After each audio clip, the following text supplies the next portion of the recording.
En aquel tiempo Jesús dijo a la multitud, todo el que me da...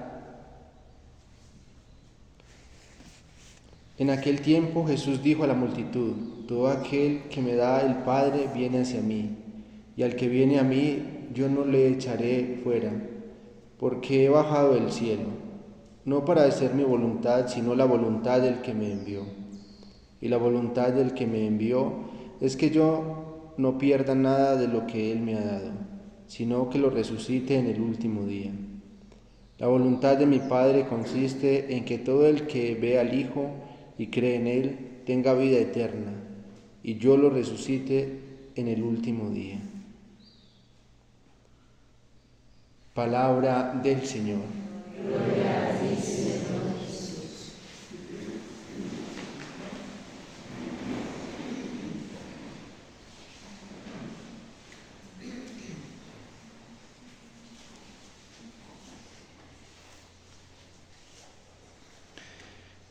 La conmemoración que hoy estamos celebrando nos ayuda a ver con mucha claridad la certeza que tiene la Iglesia de que la salvación solamente se alcanza por los méritos de Cristo. No hay otra posibilidad de salvación, no existe. El Concilio Vaticano II tuvo la valentía y la franqueza de decir no solamente a toda la Iglesia, sino al mundo, que solamente quien se une de algún modo, porque hay muchos modos de unirse a Cristo, a su verdad, a su ejemplo, a su palabra, a su pensar, a su actuar, todo el que se une de las diferentes maneras que existen para unirse a Cristo, se une a Cristo, se puede salvar. Pero el que no se una a Cristo por su comportamiento según Cristo, su modo de pensar según Cristo, su modo de sentir según Cristo, su modo de obrar según Cristo, puede condenarse. Así lo dijo el Concilio Vaticano II. Lo trae claramente en las dos constituciones, tanto la dogmática Lumen Gentium como la Constitución Pastoral Gaudium et Spes. Hoy la Iglesia sabe, porque tiene la certeza de que nuestros hermanos en el purgatorio solamente van a llegar al gozo, a la paz, al descanso que ellos están necesitando por los méritos de Cristo.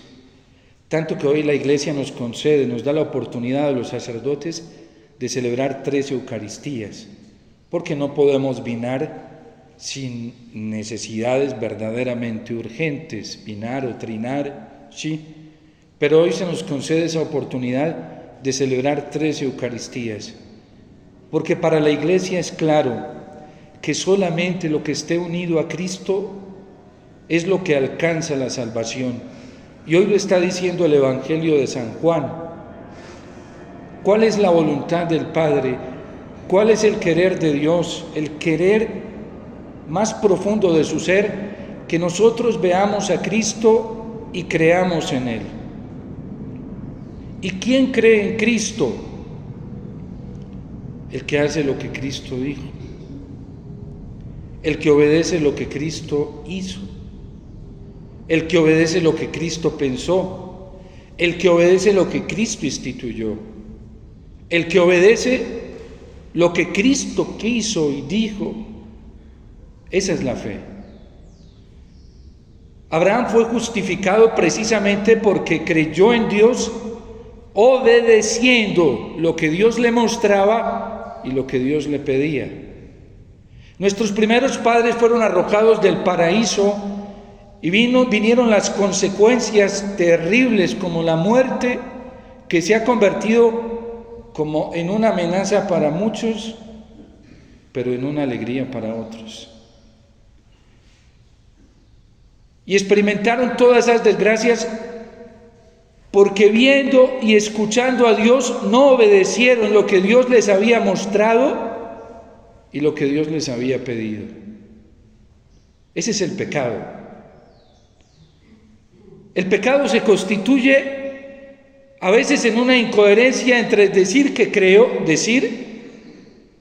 pero no hacer lo que creo. Y por eso el Señor le dice en el capítulo 8 a los fariseos que ellos no son hijos de Abraham. Porque aunque ellos se creen hijos de Abraham y predican que son hijos de Abraham, ellos no están obedeciendo lo que Abraham obedeció, porque siguen en el pecado. Jesús, precisamente hablando de este destino final humano, escatológico después del juicio, de algunos dice, por ejemplo, el que no quiso perdonar de corazón a su hermano. Les aseguro que de allí será llevado a la cárcel y de allí no saldrá hasta que haya pagado el último centavo. Porque es voluntad del Padre que nosotros perdonemos de corazón. Es voluntad del Padre que nosotros amemos a nuestros enemigos. Es voluntad del Padre que nosotros roguemos por nuestros enemigos. Y quien desprecia al prójimo en el corazón, ya está despreciando al Señor. Y eso merece purificación. Ya el tormento que vive una persona despreciando a otra en su corazón en esta tierra, hablando mal de ella, calumniándola, ya las consecuencias que les vienen en esta tierra son un infierno. Pero todo eso también tiene que ser pagado en la otra vida. Porque para poder llegar al cielo necesitamos estar purificados. Cuando la Virgen se apareció en Fátima, alertó no solamente a los pastorcitos, sino a toda la iglesia y la humanidad, y les muestra el infierno. En un momento en la que la teología interna dentro de la Iglesia Católica, ese racionalismo que estaba creciendo y que el Papa incluso estaba intentando detener, sobre todo el Papa León XIII, ya llegó a pensar a muchos teólogos que aunque existiera el infierno, allí no había gente condenada. Y que el purgatorio lo vivía cada uno acá, pues bastaban los sufrimientos y los tormentos que cada persona vivía. Y la Virgen les muestra el infierno y les muestra las almas de los condenados allí. Y les dice, la misión que les coloca la Virgen es ofrecerse a Dios en sacrificio y en oración, porque ya no hay tiempo para más. Penitencia y oración por la conversión de los pobres pecadores. Hoy, en este primer sábado reparador de mes, que recordamos a Nuestra Señora de Fátima de un modo particular por esa conciencia que vino a despertar en el mundo. De hecho, San Juan Pablo II en algún momento tuvo temor de publicar el secreto de Fátima por lo franco y lo contundente que era. Y él pensaba y decía, la gente sí aguantará esto. De hecho, Sor Lucía dice que cuando lo vieron, si no hubiera sido porque la Virgen los consoló con tanta ternura y amor antes, ellos se hubieran muerto descompensados psíquicamente. Dos amiguitas suyas, estamos hablando de 1917, no es el contexto actual. Y estamos hablando de un contexto, un ambiente cultural, social, político más sano que el nuestro, además porque eran campesinos. Y le preguntan por dos de sus compañeritas que han muerto, unas niñas, la mayor tenía 21 años. De una de ellas les dice, la Virgen está en el cielo. De la otra le dice, estará en el purgatorio hasta el fin del mundo. Pero se estaba negando dentro de la iglesia el purgatorio, porque basta desear el cielo, basta desearlo y tener buenas intenciones y llegamos al cielo. Y por eso San Juan Pablo II, ya en la década de los 90, publicó una encíclica advirtiéndole a toda la iglesia que en la iglesia católica no son suficientes las buenas intenciones. A las buenas intenciones se le tiene que parecer las obras. Y si las obras no coinciden con las buenas intenciones, podemos estar en peligro eterno. Porque a eso es lo que Cristo le llama incoherencia. San Pablo en el capítulo 7 de la carta a los romanos viene hablándole muy fuerte a los romanos y les está advirtiendo que lo único que puede separarlos del amor de Dios, acabarlos y destruirlos mortalmente, es el pecado. En el capítulo 6 les dice: no vayan a volver al pecado, porque se pierden. Ya son bautizados, no vuelvan al pecado. Entreguen la vida si les toca, entréguenlo todo, pero no vuelvan al pecado, como los hijos de esta madre de los macabeos. Por ser fieles al Señor, obedecer su palabra, murieron uno a uno. Fue por obedecerle al Señor.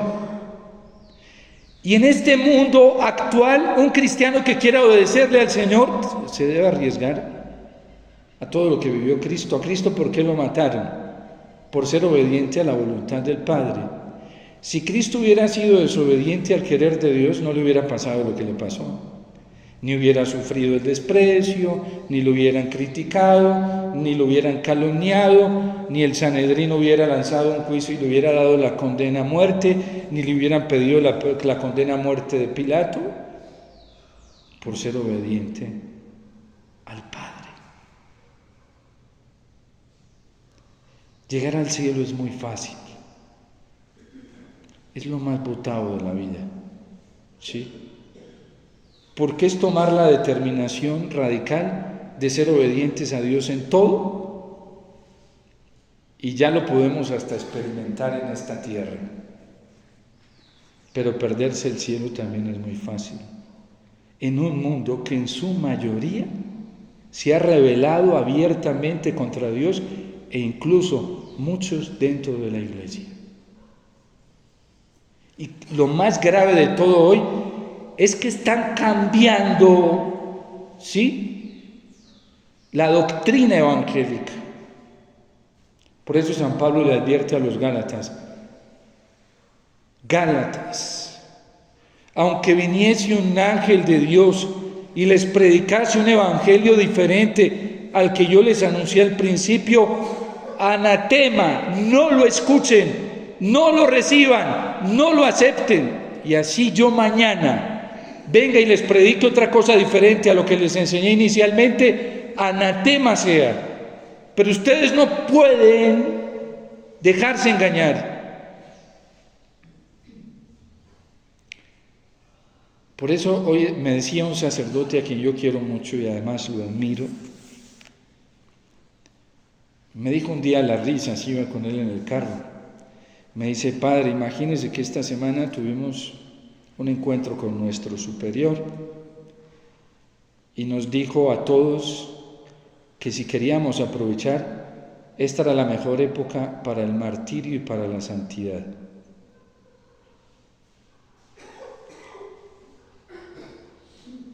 Como los hijos de los macabeos.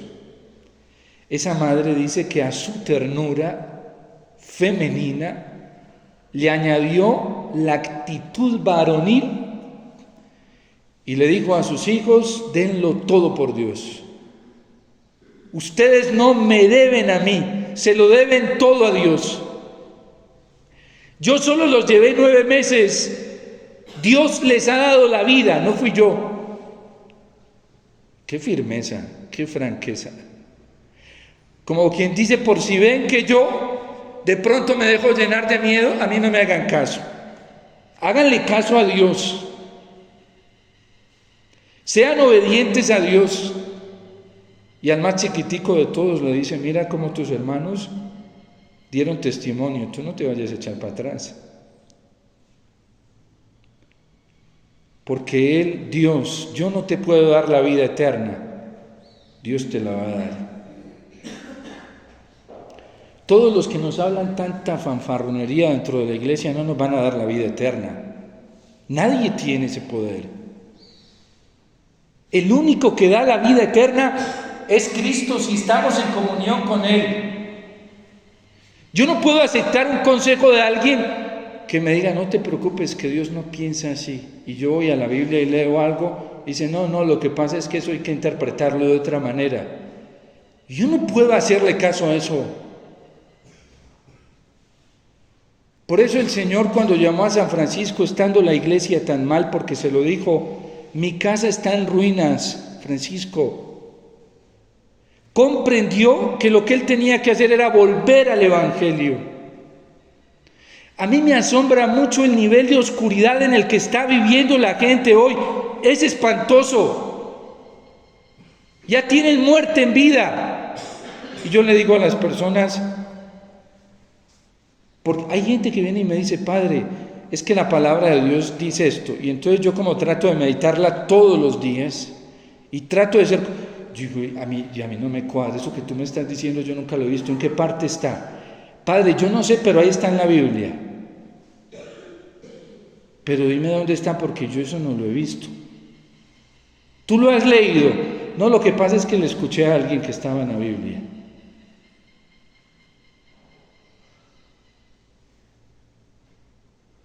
Y la gente cree que está en el bien, porque le escuchó a alguien eso. Padre, es que sabe mucho de Biblia. ¿Y tú no vas a la Biblia? Padre, a mí me encanta la Sagrada Escritura, pero no me da tiempo para leerla. Y otros le dicen a uno, Padre, esto es un común, no crean que es una persona, eso es un común denominador. Llegan y le dicen a uno, Padre, es que yo no leo la Biblia porque yo no la entiendo. Y yo, ¿cuántas veces la lees al día? Y cogen a las risas. Y yo, ¿por qué te ríes? Hace días que no la lees, ¿cierto? Uy, Padre, si le dijera. ¿Y cómo la vas a entender si ni siquiera la lees? ¿Cómo la vas a entender si ni siquiera la coges para meditarla? Es el nivel de oscuridad que la gente está esperando que la luna tape el sol para vivir los 3 días de oscuridad. A ver si vemos algún signo extraordinario. Y dice el Señor, no se les va a dar otro signo más que el del profeta Jonás. Porque el eclipse, decía Benedicto XVI, que es la oscuridad permanente, ya lo está viviendo la gente hoy. Porque está incapacitada para ver la luz sobrenatural de Dios y escuchar la auténtica voz del pastor. Y por eso el Señor le advierte a los profetas cuando los manda y les dice, vayan y prediquen, pero no los van a escuchar. A Ezequiel le dice, no te hagas ilusiones, este pueblo es de dura cerviz. Yo llevo hablándoles siglos y siglos y no me quieren escuchar. Por eso el llamado a la conversión es tan urgente y por eso no hay otra palabra que hoy el cielo repita más que esta. Y por eso Fátima no tiene otro eco más que esto, el llamado urgente a la conversión. Hay que volver al Señor. Y volver al Señor es comenzar a escucharlo a Él. San Francisco de Asís cogió el Evangelio porque vio tanta confusión. Su papá lo llevó ante el obispo y el obispo asentía y diciéndole a Francisco de Asís que su papá tenía la razón. Y esa osadía de San Francisco de decir, no, es que mi padre es Dios. Francisco le decía, la autoridad eclesiástica, tú le debes respeto a tu padre, yo le debo respeto a mi Padre Dios. Esos son los santos. Esa es la gallardía de los santos, fieles al Señor, fieles a su palabra, fieles a sus mandamientos, fieles a la iglesia. La gente está llenada de información. Miren, yo atiendo todos los días personas y todas las personas que atiendo, la mayoría son personas descompensadas psíquicamente. Y es tan fascinante que a veces yo les cojo, vienen y me cuentan su problemática y les leo un salmo. Yo encierro un momentico y me siento a leerles un salmo. Y se ponen a llorar de repente dentro de la lectura del salmo. Y me dicen: Padre, es que yo nunca había sentido esto. Claro, porque no habías escuchado al Señor, habías escuchado la cantidad de información. Mira que yo lo tomé de la Biblia y les muestro. Míralo, aquí está. Si supiéramos que es tan sencillo salir de esos problemas, de esas enfermedades, de esas esclavitudes, de esas oscuridades, dejando de escuchar tanta confusión de la que se está aprovechando el diablo para escuchar la palabra del Señor. Hoy dice el Salmo que acabamos de tomar, dice que el perdón solo proviene de ti. Y por eso no se va a buscar a nadie más para pedirle misericordia. Allá está ansiando el encuentro con el Señor y lo busca día y noche. ¿Ustedes creen que una persona que no ora, que no busca al Señor, que no lo busca constantemente en el Santísimo, en la Eucaristía, en su palabra, ¿ustedes creen que esa persona está convencida de que la misericordia viene del Señor? Ni crean. Este salmo que se le atribuye a David, después de un pecado grave que él cometió, lo llevó a buscar solamente al Señor y nada más que al Señor. Entonces nosotros solamente tenemos que hoy buscar al Señor, porque el perdón solamente viene de Él. ¿Qué hacen los seres humanos hoy? Buscando justificación en los seres humanos. Síguela buscando en los seres humanos a ver cuánto te va a alcanzar esa justificación. Con tal de que él esté contento y ella esté contenta, ya, yo creo que ya con eso yo descanso. ¿Por cuánto tiempo? No, es mejor que él esté contento con nosotros, porque eso sí da descanso y paz, una paz que nadie nos puede apartar de ella, como lo decía hoy San Pablo. Ni la espada, ni la muerte, ni la vida, ni los abismos, nadie. Por eso tenemos que buscarlo a Él, solo al Señor, a nadie más. Y hoy más que nunca debemos buscar incansablemente al Señor. Y a los que nos toca esa tarea de ayudar personas hay que llevarlos rápidamente al Señor, no entretenerlos en nosotros. Nosotros no somos fuente de justificación, nosotros no somos la fuente de la paz, nosotros no somos la fuente de la alegría que ellos necesitan, nosotros no somos la fuente del consuelo. La fuente es una sola, es Cristo, y es el único que tiene la capacidad de remediar todos esos males que la gente está padeciendo, nadie más.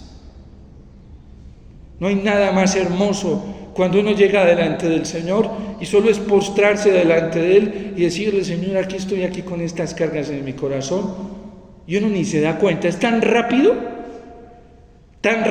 como se las lleva, que uno ni alcanza a calcular cuánto tiempo se demoró en arrancarle esas culpas y esas penas. Y entreteniendo a la gente nosotros, y hay evangelizadores que pretenden eso, ser los conquistadores. No.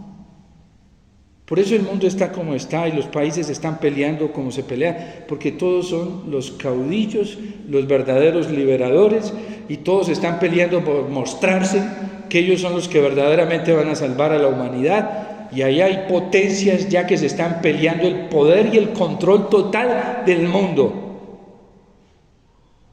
porque ellos son los Mesías. Y si dentro de la iglesia nosotros nos descuidamos, para allá vamos para el mismo lado. No hay nada más hermoso que llegar a la Eucaristía cargado y decirle, como le vamos a decir al Señor aquí, los gozos y las fatigas. Para que trayendo al altar los gozos y las fatigas de cada día, nos dispongamos a ofrecer un sacrificio agradable a Dios Padre Todopoderoso. ¿Y qué hace el Señor con esos gozos y las fatigas? Los gozos los incrementa y las fatigas las transforma por descanso. Pero eso solo lo hace el Señor, nadie más. Quien me ve a mí y cree en mí tendrá vida eterna. Y hay gente que ya disfruta, porque Dios está derramando unas gracias. Yo también me quedo sorprendido de ver cómo hay personas que están jóvenes. Estos días he escuchado jóvenes en el confesionario, están viviendo en unos niveles de gracia que uno de ellos me veía llorar, cogía las risas, porque yo estaba conmovido escuchándolo. Después de que lo he conocido durante varios años, y yo dije, este hombre está viviendo una gracia altísima. Y se le aguaban los ojos de felicidad contando cómo estaba viviendo en la gracia de Dios, yendo a la Eucaristía, al Santísimo, rezándole el rosario a la Virgen y meditando su palabra, no haciendo más nada. Porque se puso a seguir grupos en algún momento y comunidades y se dio bien duro. Por ahí terminó en el abismo. Y después el Señor lo cogió porque la mamá se pegó a rezar por él y lo jaló, venga. Y es impresionante. Jóvenes, yo lo veo, lo escucho. Eso es fantástico. Porque quien busca al Señor no queda defraudado. Quien lo busca rectamente.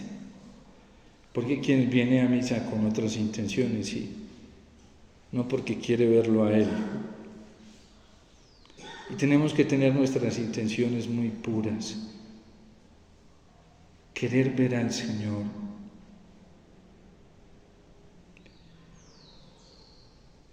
Mi alma, dice el Salmo, suspira ya por el Señor, más que los centinelas a la aurora.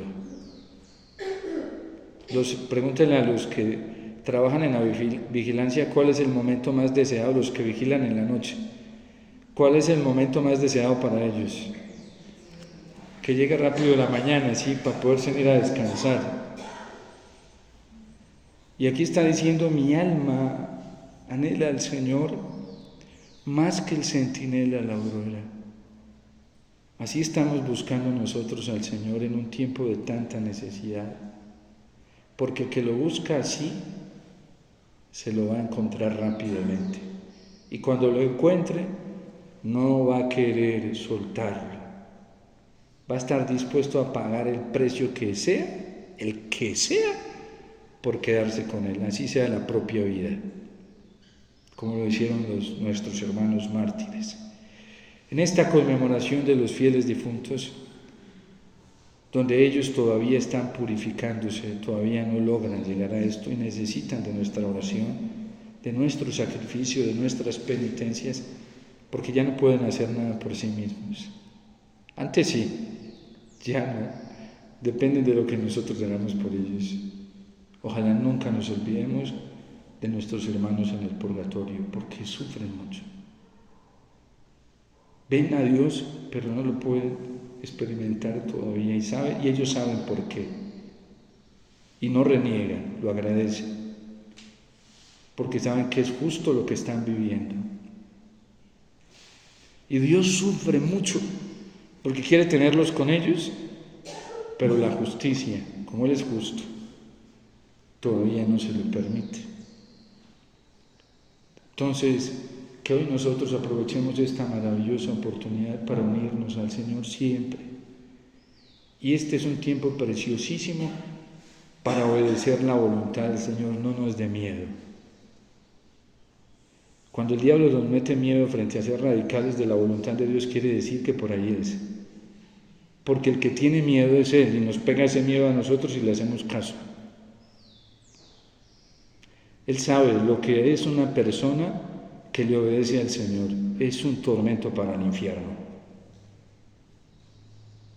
Entonces, que nosotros en un tiempo, en una oportunidad tan maravillosa como la que tenemos, lo apostemos todo por obedecerle al Señor. El cielo nos está esperando y está más cerca de lo que nosotros nos imaginamos. Está en medio de nosotros. Dios te salve María, llena eres de gracia, el Señor es contigo, bendita tú eres entre todas las mujeres y bendito es el fruto de tu vientre Jesús.